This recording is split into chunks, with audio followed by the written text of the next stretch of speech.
G'day and welcome to the Grow a Small Business Podcast. I'm your host, Troy Truen. Each week, we speak with an owner who has grown a business with 5 to 30 team members to something bigger. Diving into their numbers and unearthing the pain they've experienced, we explore what they did to overcome each barrier and what they would do differently from day one. Let's get into it. Welcome everyone. Today I'm interviewing Rob Miller, who is CEO at SRT Logistics and based in Hobart, Tasmania, Australia. So thanks for your time, mate. No problem. Thanks for having me. So we sort of know each other from a few mutual friends and people we know, a few in your businesses, and grateful that you could spare a bit of time to tell us a bit about your story in the business. So I guess to kick off, just tell us a bit about your background and a bit about the business SRT Logistics. Yeah, well, we're a food logistics company, I guess you would say. So we distribute food and food only. We don't get involved in any other sort of general freight. And I guess we're a specialist in the refrigerated sector. So by example, around Tasmania, we deliver and distribute most of the goods for Woolworths to their supermarkets, IGA, the food service industry, pubs, clubs, restaurants, cafes, all that kind of thing. And we also ship a lot of produce off island to Melbourne and around the rest of the country, and bring finished foods goods into Tasmania from the mainland as well. So, you know, the food supply chain is pretty much what we're all about, whether it's wholesale, manufacture, retail, primary produce. That's what we do. Excellent. And so when did the business start out?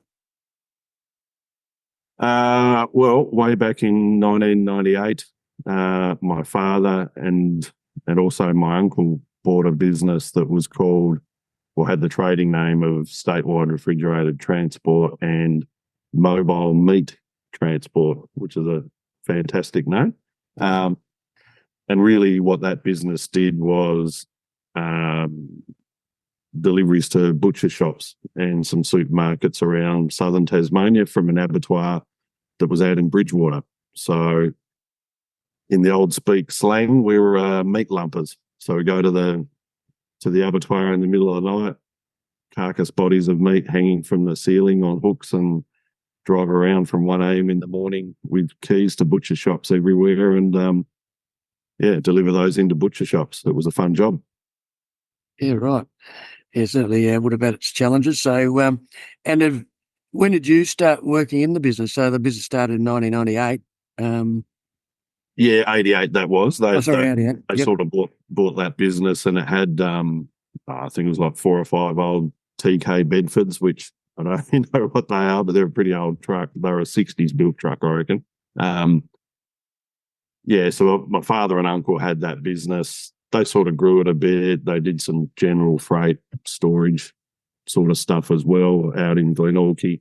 And then in 96, they actually sort of parted ways, and my uncle kept the sort of, general freight warehouse business that they had, and my father kept the refrigerated sort of part of the business, which, was good foresight on his behalf that probably had a better future, even though it was the smaller and probably, less performing part at the time.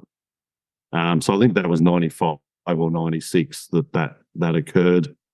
And then, in 97, I left the job that I had and went to drive a truck for my old man.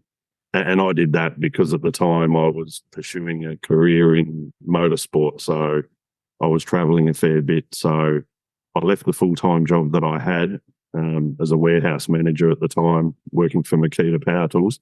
Yeah, to go and drive a truck for Dad, so that I could do that for a bit, and then I could get on a plane, travel, race, come back, earn a few bucks driving a truck, and go again. Ah, fascinating. So, I guess then, as far as succession from your dad, as far as sort of running and managing the business, when did that happen? Well, let's just say my motorsport career, I reckon by 99 was pretty much washed up. It's a very expensive sport, and you got to get a fair way before you're earning money instead of paying money, and we didn't quite get there. In 98, late in 98, the meat cartage business as it was that we had, and we had a couple of trucks working for Purity Supermarket, now Woolworths in the southern end of the state. We somehow sort of bluffed our way through to, pick up some more work with Woolworths running some trucks out of Devonport, bringing produce to the southern end of the island. And that was quite a growth step. So, in all reality, I guess in day-to-day, informally sort of running the business, somewhere around 98, 2000, I stopped sort of doing the motorsport. My brother had also joined the business at the same time, driving a truck. And we kind of, I guess, Dad was at the helm and sort of doing his thing, but we probably took over the day-to-day running sort of around that time. In the formal sense, I think it was a sole trading business under his name. And then I think at the same time, it was 98 or 9, we made it a company, and the old man sort of gave my brother and I a small share of it, and he held the majority. And in the end, I think it was 2012 that my brother and I actually sort of bought his ownership out of the company. Very good. It's always interesting to talk to business owners who've been through succession planning within family. With hindsight, was there any things you would have changed as far as the succession, I guess, transition, or it went pretty smoothly? I don't think I've ever heard a family business succession planning that ever went smoothly. You must have other sort of clients. I look at, it was as good as it could be. It was fairly challenging. I guess when my brother and I started working with the old man, it was like, you kind of like working for your family, you're busting your gut, working night and day. There was a period through that where after a number of years, my father and mother split up, so that sort of added a layer of complication. And it took us a number of years and a good bit of external help and support to sort of work out, the path forward with that. It was probably 5 years worth of work really to work through it and say, what is the right solution here? What do we do to, ensure business continuity, something that's fair for everybody. And as I say, in the end, that resulted with, the right solution was to execute a sale of the business from my father's shares to my brother and I. Yeah, no, good. As I say, there's you rarely hear any great stories. There's always some challenges, but it sounds like yours went reasonably well. Have you got some key numbers you can share to show the growth of the business over the journey? And maybe even just from, say, when you and your brother maybe took over? Yeah, well, when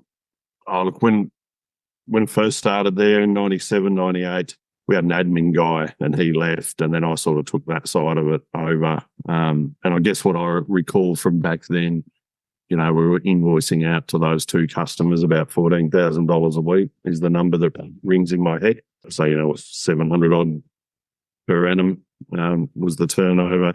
I think we're just trying to complete budgets for next year at the moment, actually, but, we'll be somewhere close to 150 million turnover from then till now. And we've got over 400 permanent staff between Hobart, Launceston, Devonport, Melbourne, Sydney and Brisbane. Wow, that's amazing growth, mate, both in revenue and people. And obviously in Tassie, you're a reasonable size employer. So, well done to you and your brother. It's a great achievement. In that journey so far, has been a moment you felt like you had succeeded? I'm not sure, to be honest. Yeah, I think it's sort of, while you're still active in a business, I'm not sure that you ever reach that point where you sit back in the chair and go, oh, we've made it now, we're all good. And particularly in our kind of industry, it's very much, it's a highly capital intensive business. You always have a high amount of debt because the equipment, is so expensive. So you never really get to that point where you've serviced a heap of debt and you've got that under control and, we can sit back and relax. And, the minute you do that, and if you were to say, let's stop growing, we're at a sweet spot, let's keep it here. The reality is the only place you can go from there is backwards. So the moment you lose one good contract or whatever it might be, you're on the slippery slope really quickly. And as I say, we're sort of, they say a good logistics company in Australia is making a 5% margin. So it's a very, easy to go wrong very quickly. But I think, to summarize, in short, when did I think maybe we'd sort of reach that point? I think when we got to the point that we could pay creditors as and when due regularly for an extended period, that's probably the point where you feel like, a little bit of pressure's off and, we're going okay. Yeah. Reality is you go in and out of those phases a little bit in a growing business, but we certainly, through the 2000s, 2000 to 2010, we were kind of always pushing it pretty hard financially, stretching, borrowing, growing, slightly ahead of the curve that we could really probably do. Yep. So I think sort of around 2010, 11, getting out the other end of the GFC, that obviously put a fair bit of pressure in a business that owned, lots of equipment debt, property debt. And once we got out the other side of that, that was probably a point where life felt better. Yeah, good one. And what does success look like to you then? I think in our space, success looks like a sustainable business, a business that is operating, we're going forwards, it's financially sustainable. A big key thing for us is, we're able to operate safely. We're in a high-risk industry. We've got people on the road in trucks and machinery. We're working 24 hours a day, 7 days a week. We're reliant on good management structures, middle management, lots of compliance and regulatory things. Accidents and things can happen and go wrong. They don't always have to be our fault. So being able to be able to successfully operate, make the kind of margin where we can invest in safety and look after our people. And, we've got a really large social responsibility as well. We've got, there's 180 trucks driving around Tasmania to all corners of the state. So, we don't take that responsibility lightly either. No, certainly by employing 400 people, you certainly got a lot of families that rely on you and the business as well. Yeah, absolutely. Yep.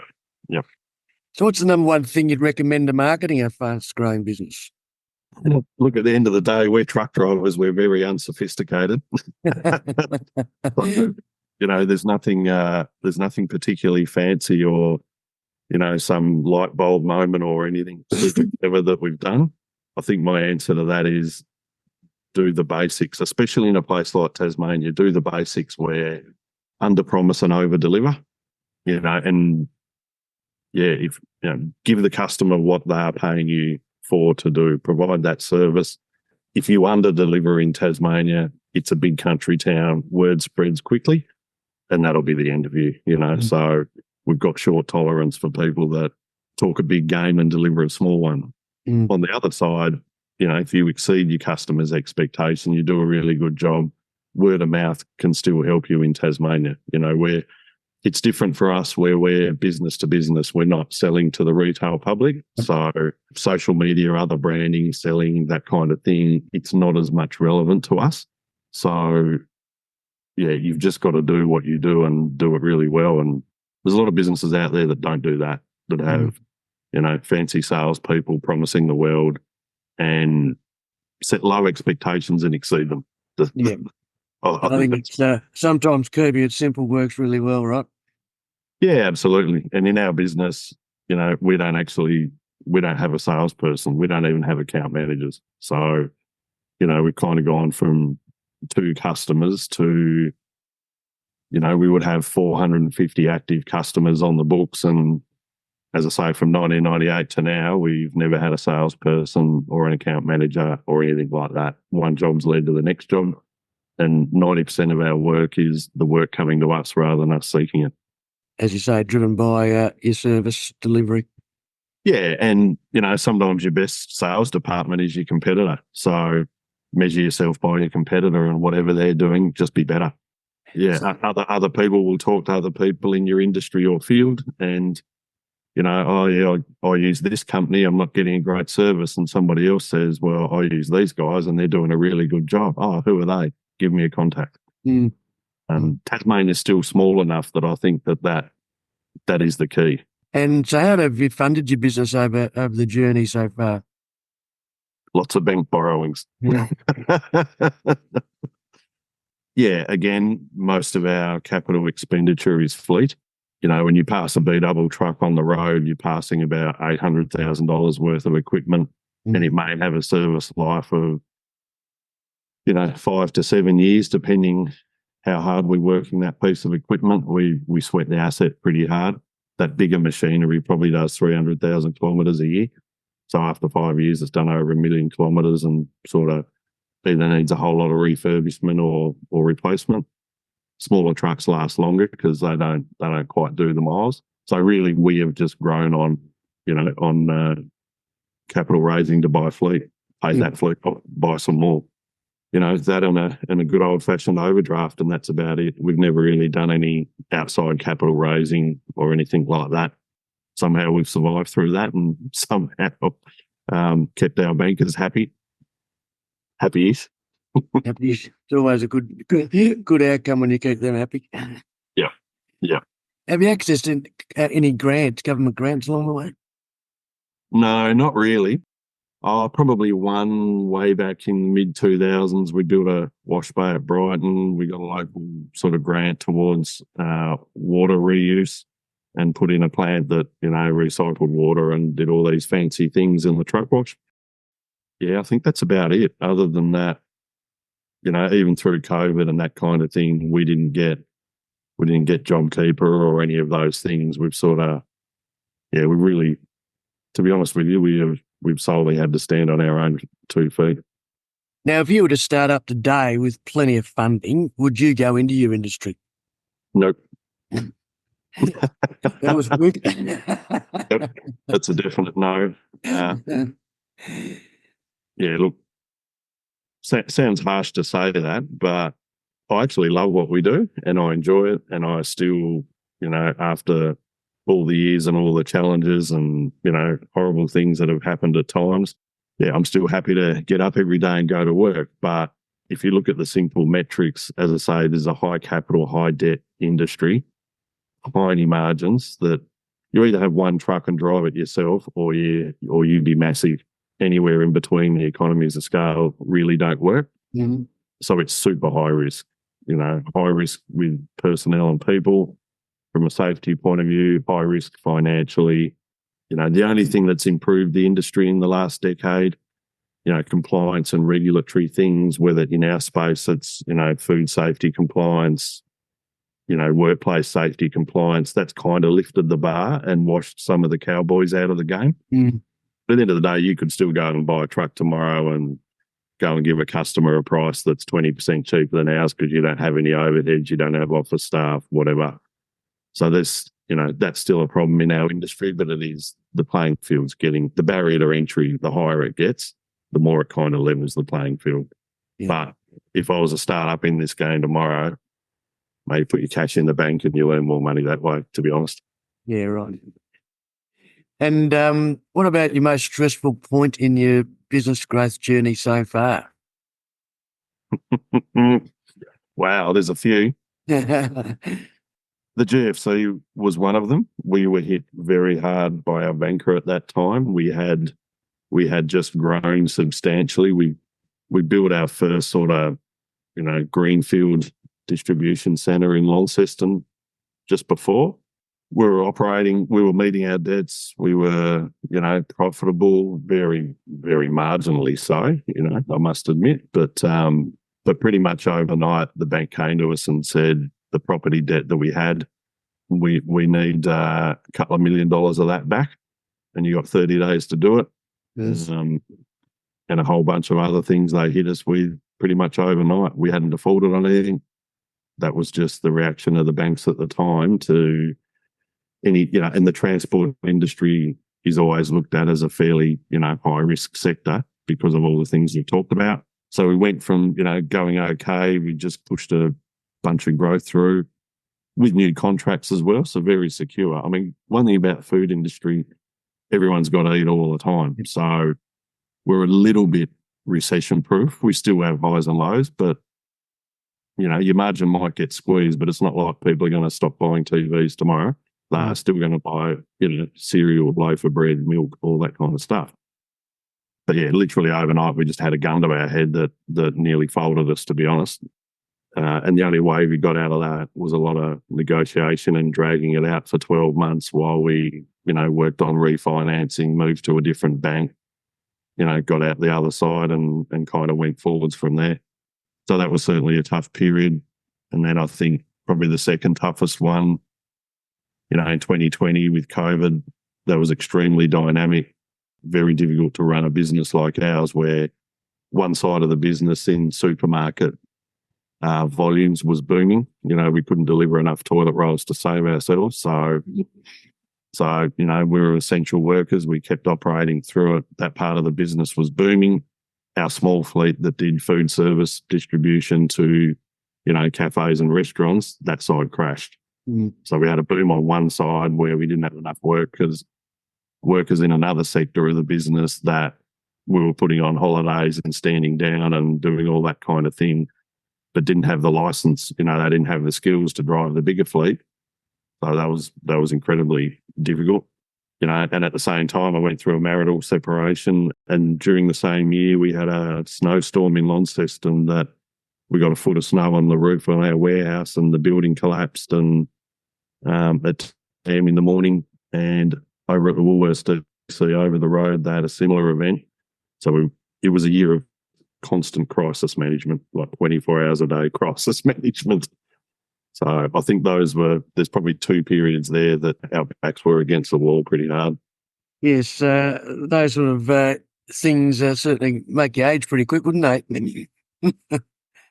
Yeah, they certainly do. And that 2020 year was interesting because, it was interesting for our staff too because, no one likes trucks. No one, we're not a popular industry to people in the public. But suddenly we were that year. Suddenly we were, we were an essential service for the community. We were talking to government and state growth almost on a daily basis about, I think just we probably deliver 60 to 70% of the food that's consumed in Tasmania. So that was a really interesting phase and, quite an eye-opener for our staff. And I think kind of changed the landscape of how our business is viewed by some people in the community. Suddenly we were not the enemy. Yeah, put things in perspective. Yeah. So what area in business do you feel you've had to work on the most to add the greatest value?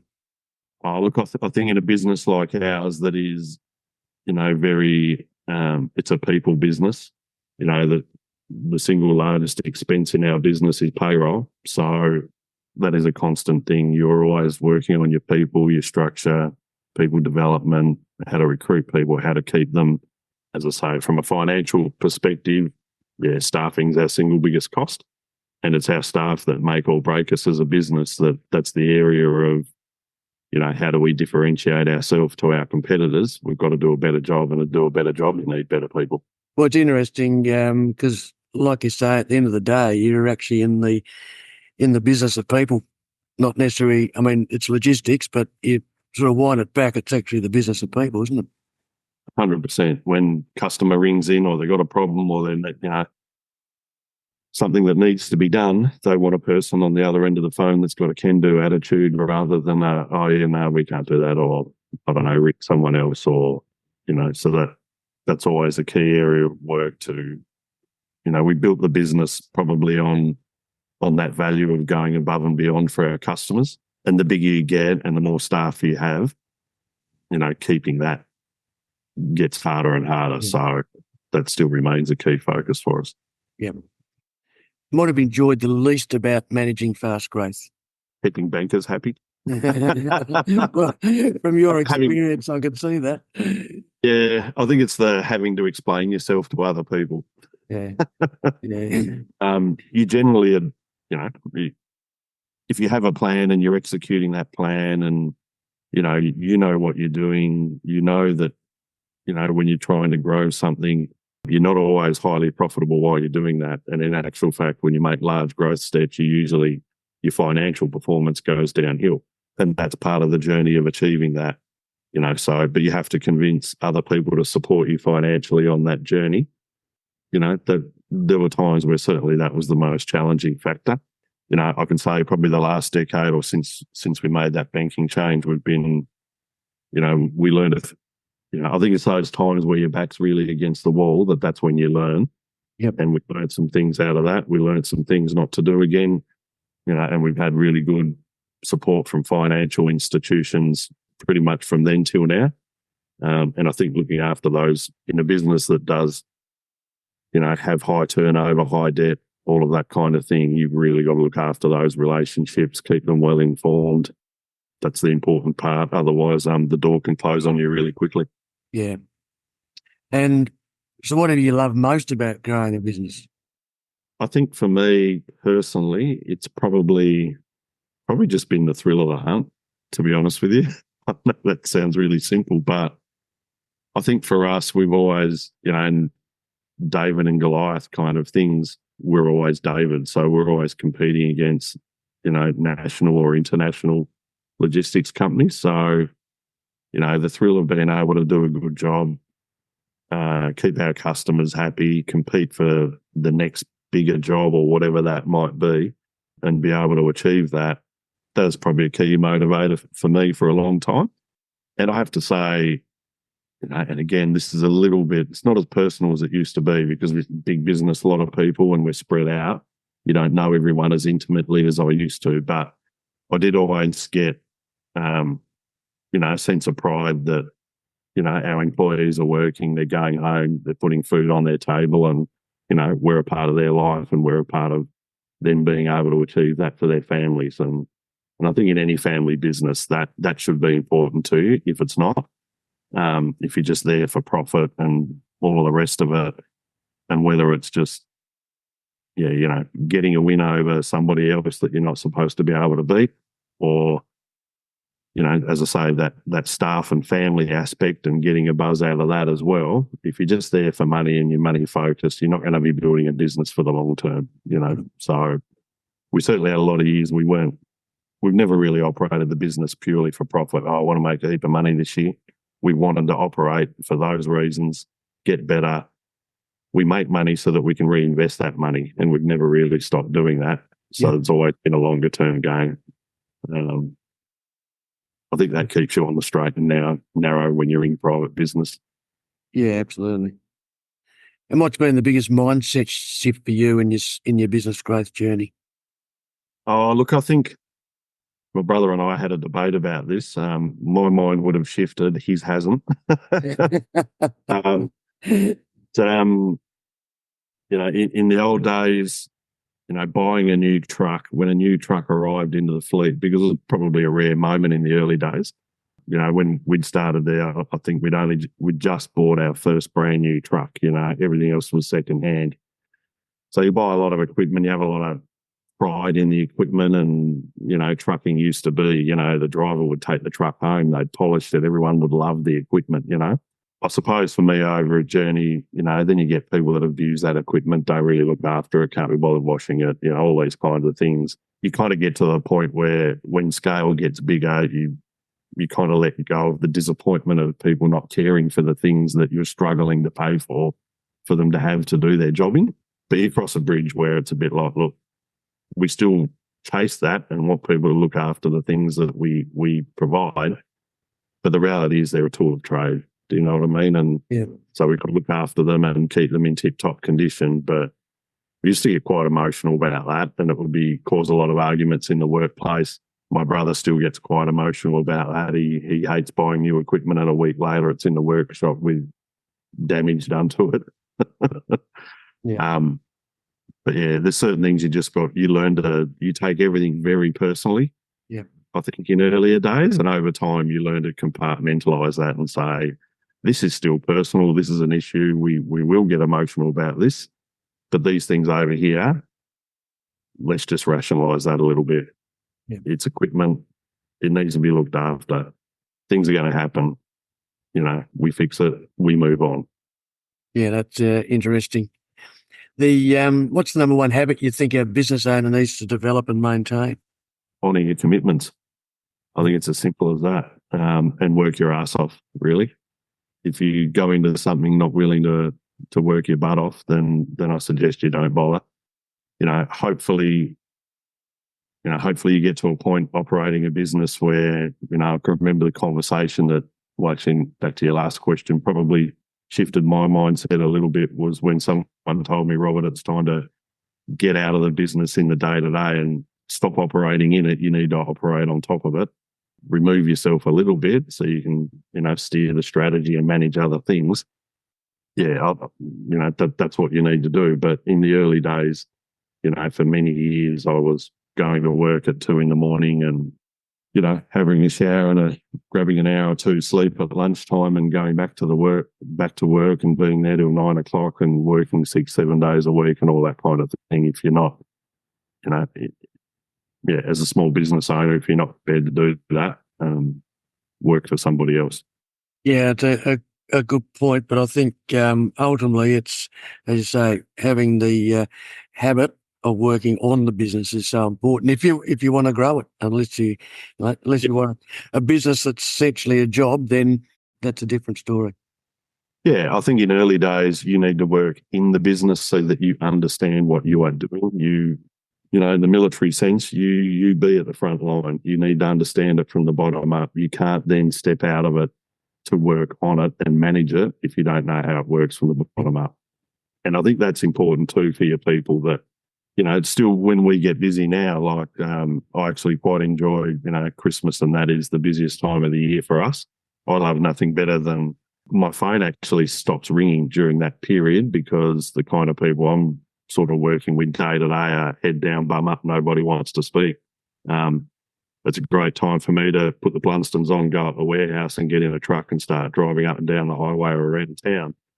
And I think for your workforce to see that, their leader might roll their sleeves up and can actually go and do what they do and will work in the trenches with them, that's a little bit more motivational than a boss hiding in an office that they never see.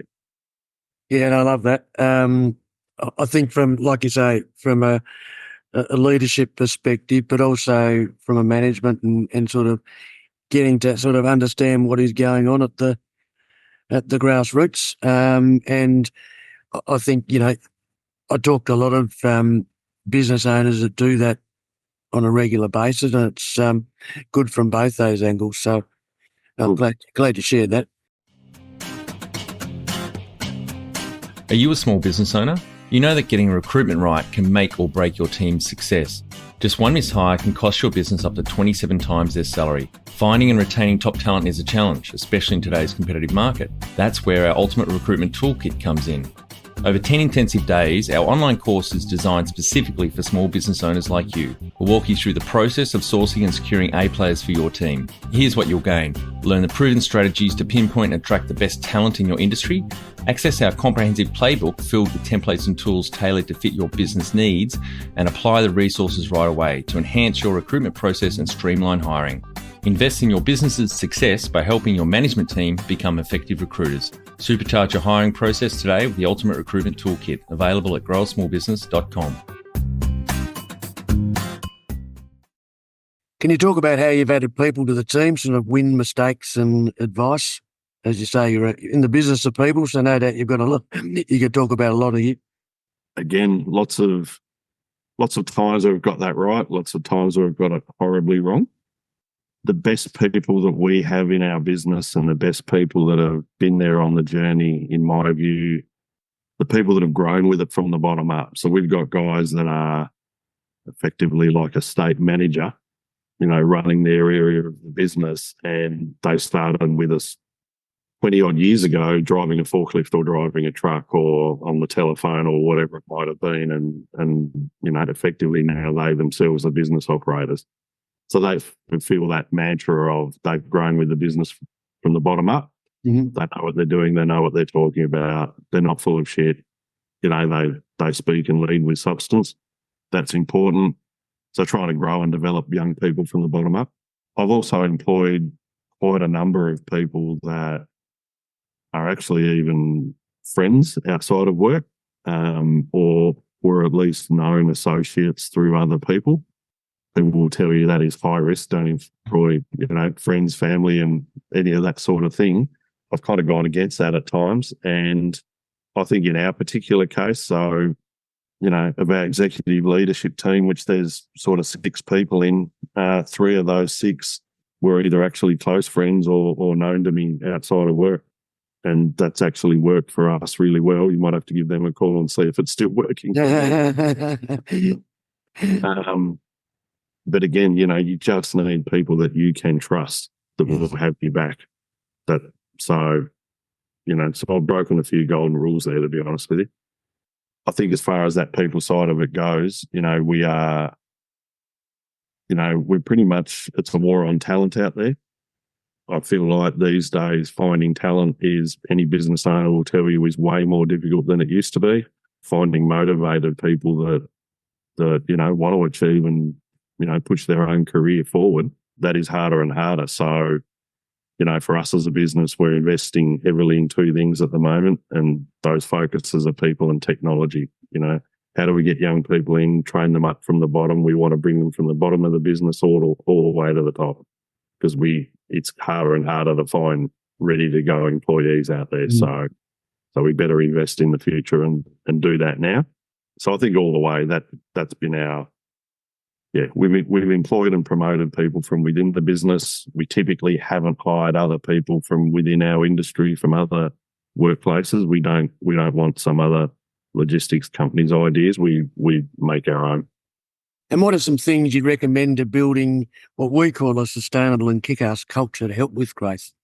Look, I think it boils down to that leadership, and it boils down to the people that so you've got to lead people well. As I said, they want to feel like you're in the trenches with them rather than hiding behind the wall and sending them over the top. And employ the right people. Like, that's probably actually a better answer to your last question. We try and employ on attitude, not skills. Yep.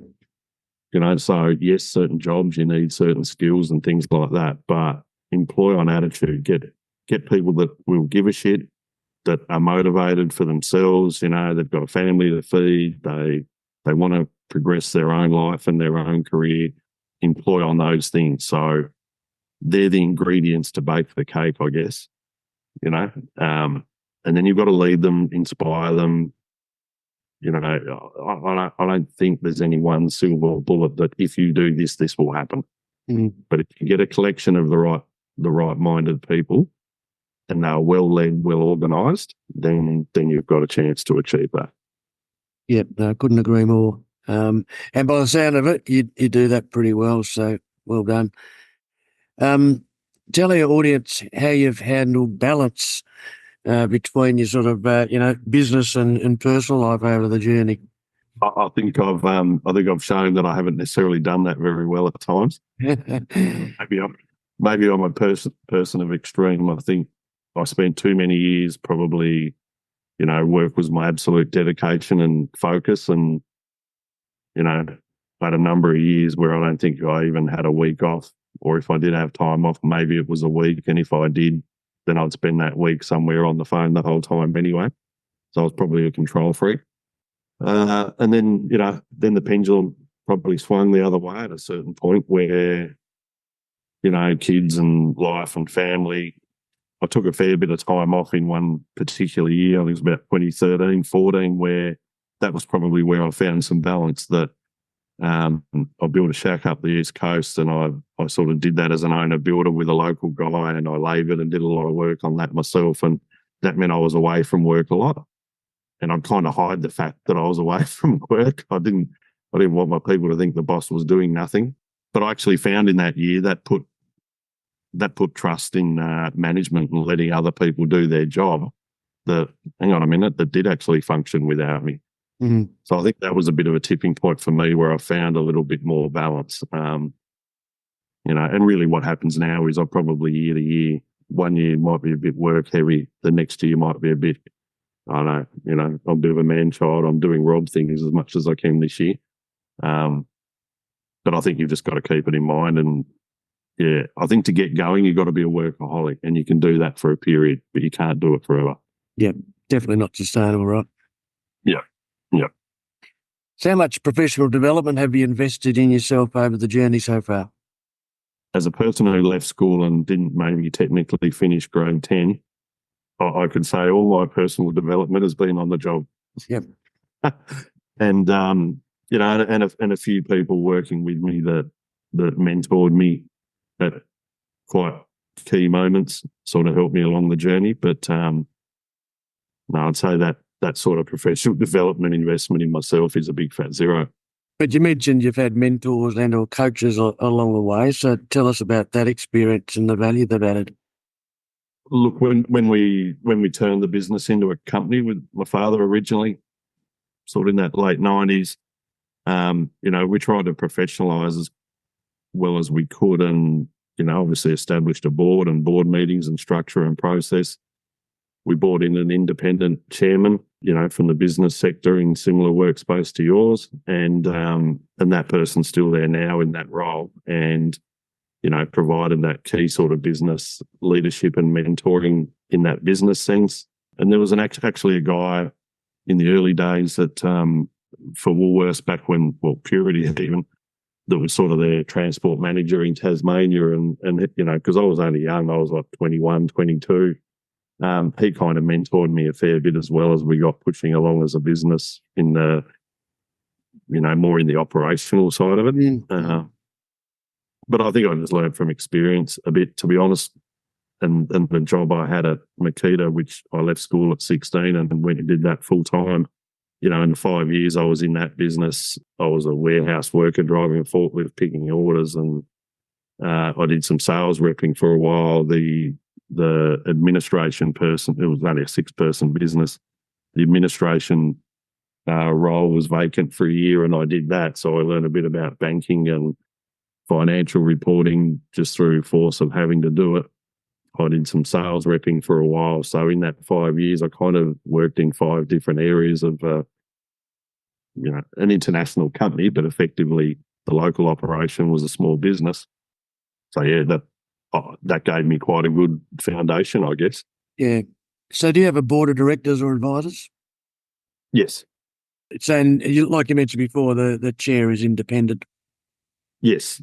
Yeah, and we've got currently one other independent director as well.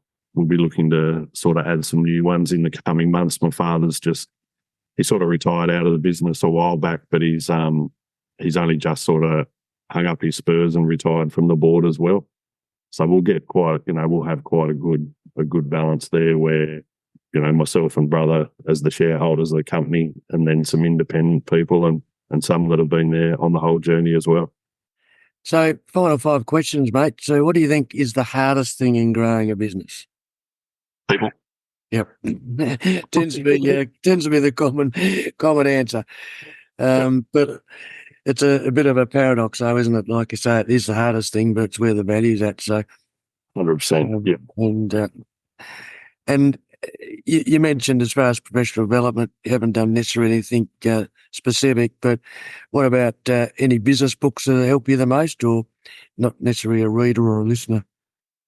I feel like I'm a complete fail on this podcast to offer any insight or wisdom. I really don't read anything like that, to be honest with you. A bit of industry articles or, keeping an eye on what's happening out there, but I'm not a sit down and study kind of person, to be honest with you. That's why I was a dud at school. Well, everyone's different, mate, and everyone measures success differently, but you've certainly done all right. Don't worry about that. Any tools you'd recommend to help grow a business? You need external advice. I think the single biggest thing is know what you are good at, know what your biggest asset that you're bringing to your business is, and know what the hell you're not. Don't try and be the expert and the guru of everything in fields that you don't have the experience or expertise. talk to people, find someone who does, get input, get advice, get help in the areas, know your strengths and weaknesses. Yep. Good tip. And essentially that's why we've set up Grow a Small Business to help small businesses grow and learn from the lessons we've experienced both in running our own businesses and helping others. So great tip. So finally, mate, what would you tell yourself on day one of starting out, knowing what you know now? You idiot, you're in for a hell of a ride. But the thrill of the chase was enough to keep you going. Yeah, absolutely. Yep. Yeah. I think whatever I could have told myself at day one, I wouldn't have believed anyway. So it's been a futile conversation. Look, mate, I appreciate the chat. It's been an amazing journey so far for the business, and I guess knowing a little bit about you and the business, you certainly put a fair back into the local community, which is fantastic. So, well done. Look forward to watching the next part of your journey, and we'll catch you around. Thanks, mate. Thanks for having me. And for our audience, we'd greatly appreciate a review in iTunes or whatever platform you listen to us on. More reviews means we bubble up higher in iTunes, etc. So more business owners looking for podcast help with their growth will find us.